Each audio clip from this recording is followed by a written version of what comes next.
Customer platform, it's time to start the day. Discover all the value you already own. Don't let solutions slip away. Wake up, customer platform. The tools are at your hand. No need to sleep on capabilities that can help your business stand. The answer's right before your eyes. You just need to realize. Wake up, customer platform. And watch your business rise. Wake up, wake up. The platform's waiting for you. Wake up, wake up. See what your system can do. Good morning, HubSpot Nation. It is time to wake up, customer platform, with your unofficial HubSpot Updates morning show, where we help you discover the platform value you already own. I'm Chris Carolan, joined by my co-hosts Casey Hawkins and George B. Thomas. We are here every weekday morning to make sure you're not sleeping on HubSpot's true capabilities. If you're joining live, drop a hello in the comments and let us know what you're building in HubSpot today. Happy Thursday, August 7th, 2025. Happy Thursday. Happy Thursday. Do we always have to say the date? Yes. Yes, we do. It's important. Okay. It's very important, George. It's very important. Okay. Good. Yes, It's like we do. critical to the show. Yeah. It's just a constant reminder that time keeps on slipping into the future. I'm just saying. I think we need that reminder, Peace out. especially when it comes to HubSpot capabilities and functionality, because there's a lot of misinformation out there based on years past and where HubSpot has been. Yeah. So that's why that particular part is important to me. And happy Friday Eve indeed, Michelle. Thanks for joining us today. I love that. With that, let's dive into some updates. We've got a beta update. I love it when they put these little notifications in there. Almost feels like just for us sometimes. Maybe. Beta update with the sales performance workspace. Wow. Oop, wrong button. I think that's there. Private beta. I remember seeing this and then getting excited about it and then not hearing about it. Looks like they're back, and maybe instead of clicking on that, I click on this button. You were just so excited. I got excited. George hit the button, so I'm like, all right, where's the beta button? Yeah. Okay, what is it? Centralized space for sales leaders to track team progress and identify opportunities to drive better results.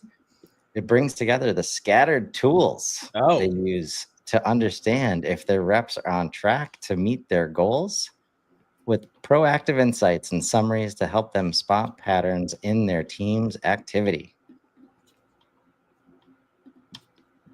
It matters because sales leaders and managers spend hours every week jumping between spreadsheets, dashboards, and multiple systems to understand how their team is performing. With data scattered across different tools, it is easy to miss important trends and may impact the bottom line. Sales performance brings everything together in a single powerful interface, making it easy to stay on top of sales team results and explore key metrics and trends in depth. With one place to go for visibility into their team's performance, sales leaders and managers can spend less time digging for data and more time helping their team succeed.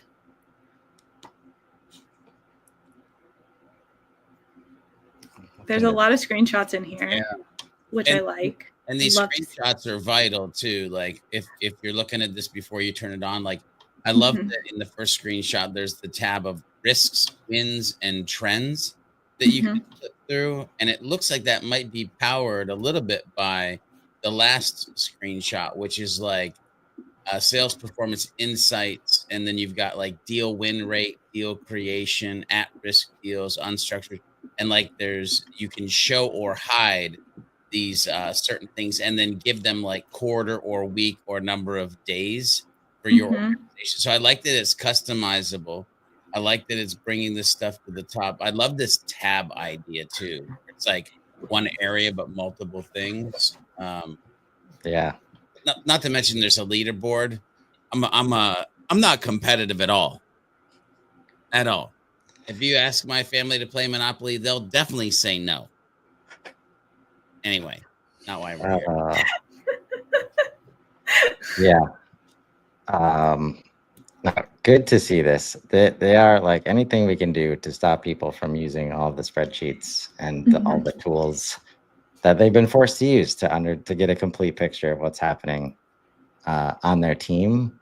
I just want to plant this seed. Imagine if we called this the sales success workspace instead of performance. See now.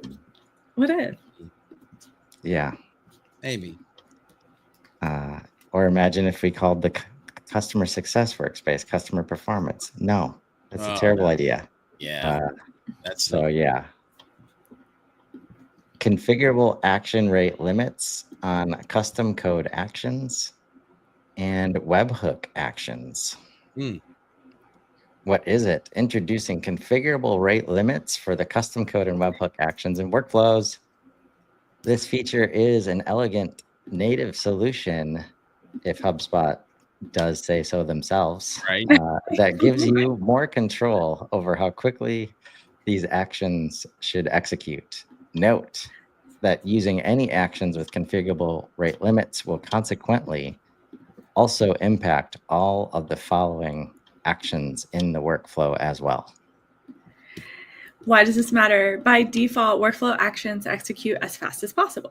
This behavior is not always beneficial, especially when actions call APIs and encounter rate limit issues because of large enrollments or third-party services with strict quotas. Can I talk through that note just for the... No, you're not allowed. Yeah, of course you can. Why would you go there? Do it. So my understanding of this, so the note was any actions with limits will impact following actions in the workflow. So in theory, if the first step of the workflow is an API call, and then the second step of the workflow is to send an email, for example, that second email action would get paused until the API call was completed. I believe that's how it works just in general as well. First action, then second. But I think the reason they're calling it out is like if someone gets delayed because they're waiting for the limit. Oh, yeah. Now that could delay your email that goes out. I guess that's why I wanted to just like highlight that piece. Yeah. Basically, if the limit is reached, enrolled records won't continue to the next action until the selected time frame has passed. Yeah. So kind of a more complex version of the delay step in those terms. But in this case, and kind of like the other case we do delays, it's like give the system time to work. Right? To make sure we're not doing the next step too quickly. I think is a fair way to think about it. But yeah, so if you're one of those that has this, it might be hard to get rid of your amazing workflows that have done a job of addressing this so that since you haven't been able to adjust these limits, you have to adjust how many things hit. So you see these just magnificently complex workflows created by some people to manage that. No more.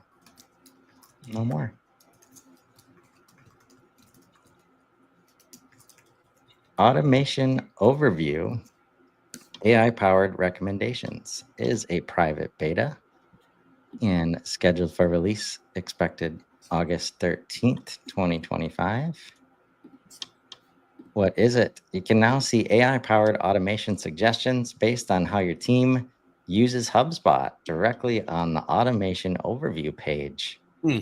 These recommendations help you discover impactful automations that are relevant to your portal. Exclamation point. Why does this matter? It's easy for teams to miss automation opportunities hidden in their day-to-day activity. This addition will surface relevant, high-impact recommendations that are personalized to your portal, allowing you to automate faster, save time, and get more value out of HubSpot! Exclamation point. The how does it work image is helpful for me in understanding what this is. How does it work? Once you're on the automation overview page, you'll see a set of personalized automation suggestions. Simply click on a recommendation, select create automation, and turn on the workflow. Just turn it on. Man, the future is here, George. I mean, well, it's a beta. Test it and see and try. But I'm excited to see what this can enable for people. Yeah. I would say that you have to have AI enabled in your portal to even be able to use this. I say this because I was actually in a portal the other day that they had yet to enable AI in their portal. So yeah, make sure that you're paying attention to all that stuff to get to this stuff. Yeah. I would love to have a show about that at some point. Like, 'cause I have a similar situation, and it's like, they're talking about AI things, but there's obviously been some reasons they haven't turned the button on yet, like related to security and risk and uncertainty. And it can be very easy to just say like, oh, it's going to save you time. Oh, you'll get more of this. And it's like, if you don't address it in the right way, it can be, a challenge to overcome the reason that they haven't turned it on, like in the first place. Yep. But if you're an admin watching this, right, this is where your job is shifting a little bit to where it's okay that you're not the one coming up with these ideas, right? But what we need you to do is to click on these buttons, check it out, try it out, test it out, have a conversation with Breeze while you're doing it. Maybe it's 80% of the way there. Maybe it's 90% of the way. Figure out that last mile. And now, like, this is how we get to all these efficiency and adoption gains that we've been talking about for years, right? So very exciting to see that. Unfortunately, still no Content Hub in this list of who gets it. So someday. Maybe. Keep praying for it. Maybe. Number 4, custom event rate, batch, and reporting limits improvements. What is it? The limits for the custom event completions have increased. The send custom event completions endpoint now supports 1,250 requests per second. The custom event completion batch endpoint now supports batches of 500. Reports built in the custom report builder now support viewing 10 years of event data. What? For all event types, including custom events. All right, I need like a glossary. I need anytime the event word is used in these panels, I need them to like have definitions, because you want like a little here. Custom events includes 30 million events per month across all event types. Event reporting has a limit of 100 million events per report. Man, such strict limits here, like 100 million.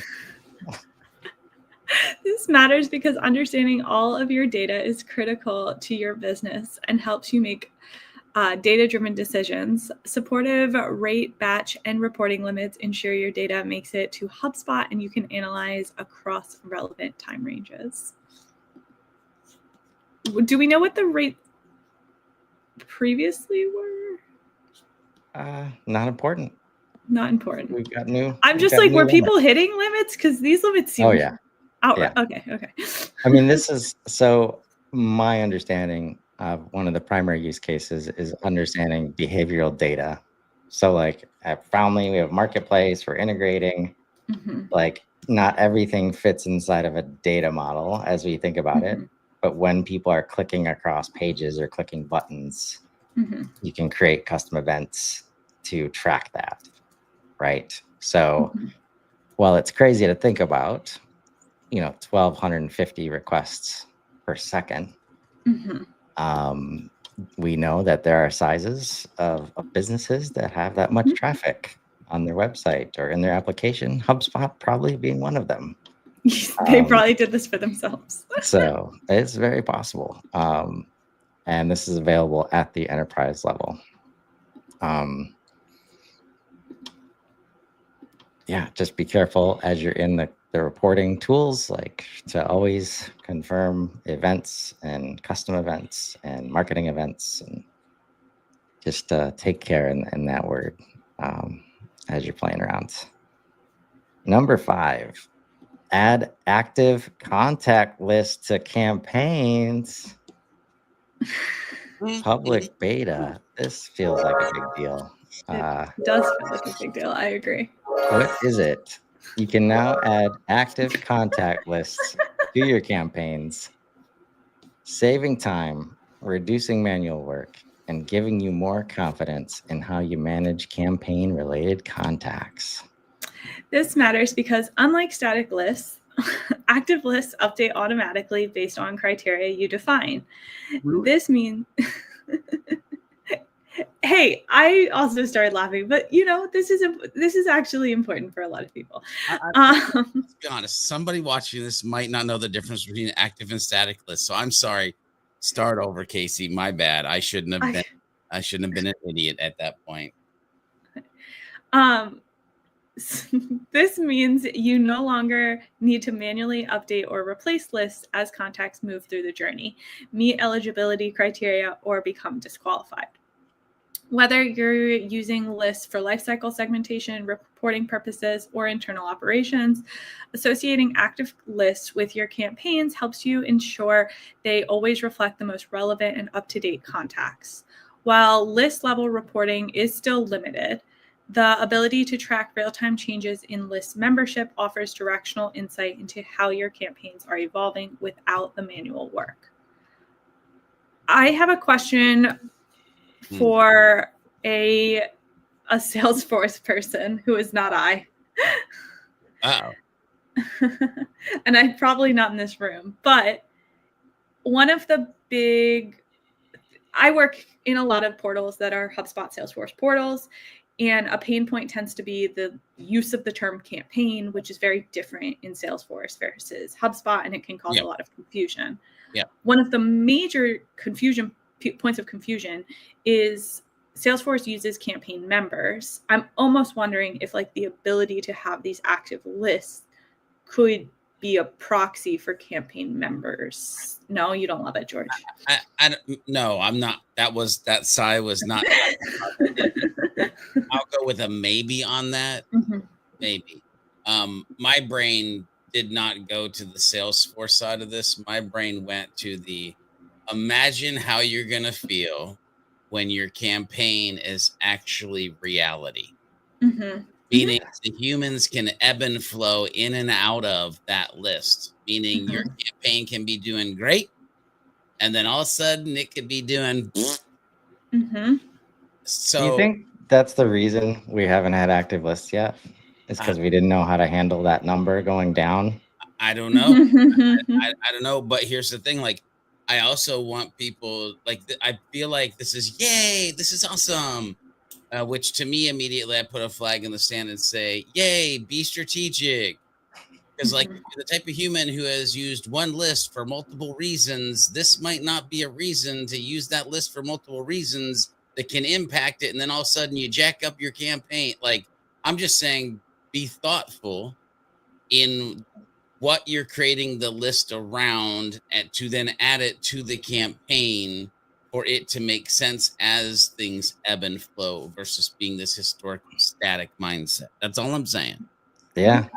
No, and use this. There's probably just a learning opportunity here to use a campaign. Like, imagine this, your marketing strategy driving your list segmentation, right? Like, so if you Say it ain't so. add a contact list to the campaign, yeah, and it doesn't make sense, right? Like, let's adjust the list. Like, if the campaign is built out because this is what we're planning to do for the rest of the year, and the lists aren't matching, we gotta square that circle. Like, yeah, right? Well, These things need to be able to work together. And my mind immediately goes to, by the way, it's also adding an additional piece that was already there. So, like, for instance, you can add a form to a campaign. Cool. You should, best practices, create a list based on the form submissions so you can get to the people who have submitted the form. Well, now, historically, you couldn't put that list into a campaign, but now you have the form and the list of humans. Which then, Chris, think about this, because you have the form and the list of humans in the campaign and you can do remix based on lists. Now Yes, what happens? exactly. Now what happens when you start to connect those dots? And I'm so glad that I pulled up this screenshot, because what we don't see is a line for static lists and a line for active lists. Just lists. We see one line that is contact lists. Yep. This is how we get to where we want to go, folks. And for those of us who have avoided campaigns over the years because it hasn't been what we need it to be. And when I came in recently and I saw only static lists, I'm just like, what? Like, that doesn't make any sense. I'm starting to understand more, but I'm glad I didn't have to wait very long. Like, we had to do some common sense stuff with all the other lists we have. You picked the right time to get into campaigns. Oh man, that might be the tagline of HubSpot right now. Like, I mean, listen, I want to say 6 months ago, but I'll say a year. 1 year from today's date, the difference of what the campaigns tool looked like and could do compared to do today, it's night and flipping day. So, like, if you historically were like, campaigns, that's cute. Not anymore, ladies and gentlemen. It's way past cute. Man. And this, like, the party's just getting started. They are working on some cool stuff behind the scenes. So just get in there. Like, go check it out. Like, if you haven't been in there in a while, that's all we're asking. Like, go and look at the list of assets, and that should tell you, like, everything is different, right? All right. Number 6 today, time-based roll-up property filtering. What is it? You can now use time since and time until calculated properties as filter conditions in roll-up properties to create time-based calculations. Why does it? Yeah, my brain kind of broke, but we're going to get through this. Why does it matter? This enhancement allows you to create more precise roll-up calculations by filtering records based on relative data. Instead of including all associated records in your calculations, you can now focus only on the records that are relevant to your specific timeframe needs. This means you can track metrics like recent performance, upcoming deadlines, or time-sensitive business data more accurately. Examples, thank you, HubSpot. Only include deals that were closed in the last 7 days. Only include contacts whose renewal date is 30 days from today. All associated. I like this. Seems powerful. Yeah. And I think this is how they like connect these dots to the increases in association management and limits. Because in the world where you can be intentionable, Is that a word? Intentional Yay. with with what gets automated and what doesn't. Like the load on the system gets managed better, and allows for us to get even more granular like this. So very, very cool. I am very excited to see how that continues, because the filtering of those association the conditional fields is very important. Excited. Indeed. Period. Ads activation paths. Ooh. In a public beta. Ooh. Scheduled for release. Expected October 13th, 2025. That's pretty far. Interesting. What is it? You'll now see personalized activation paths in the ads tool. Smart contextual recommendations guiding you on what to do next. This will help you save time by focusing on the ad features that will deliver the most impact for your business. This matters because, let's be real, it's hard to start advertising. We offer so many tools, audiences, events, lead syncing, automation tracking, etc., that it's hard to know what to get started with. Now we can let you know what you should set up and when, so that you can stop second guessing and start running campaigns that build better results faster. I needed some help guiding myself through that. I think that sentence needs structuring. I don't know if that's the case right there, because I think it's like speed bumps. Like, anyway, yeah. My, could use some sentence pathing, but cool. This almost makes me want to start running ads. Almost. Yeah.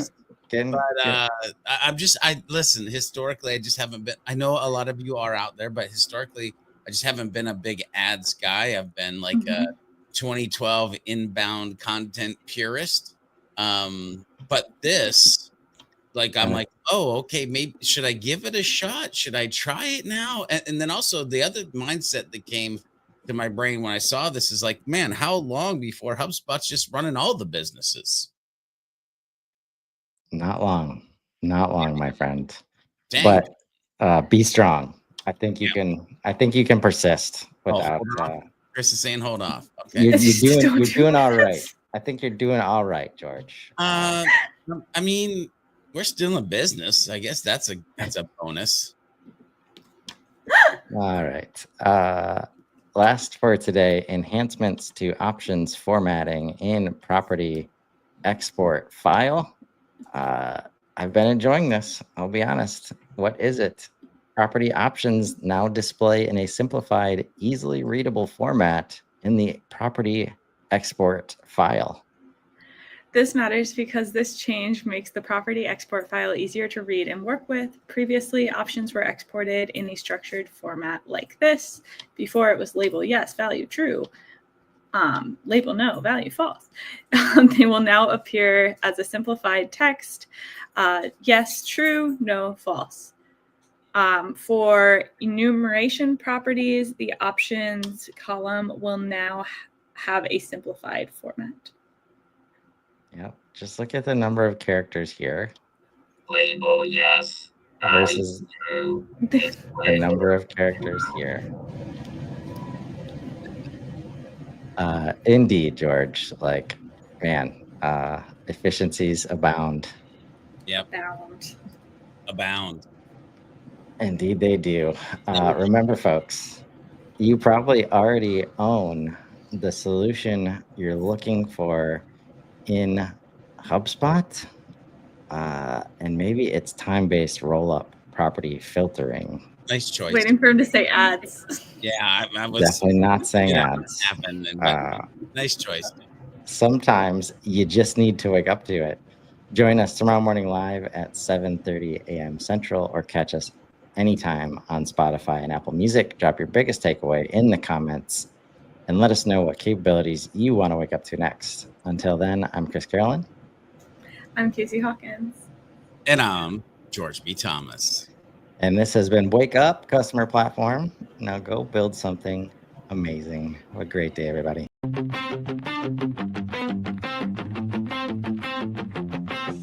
Whoa.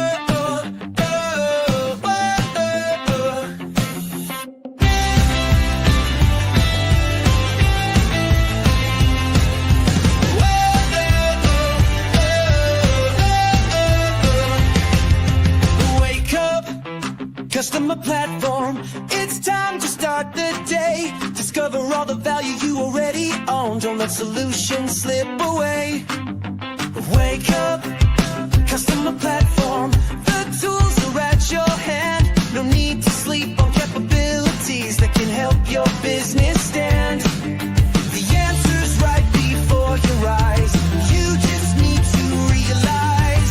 Wake up, customer platform, and watch your business rise. Wake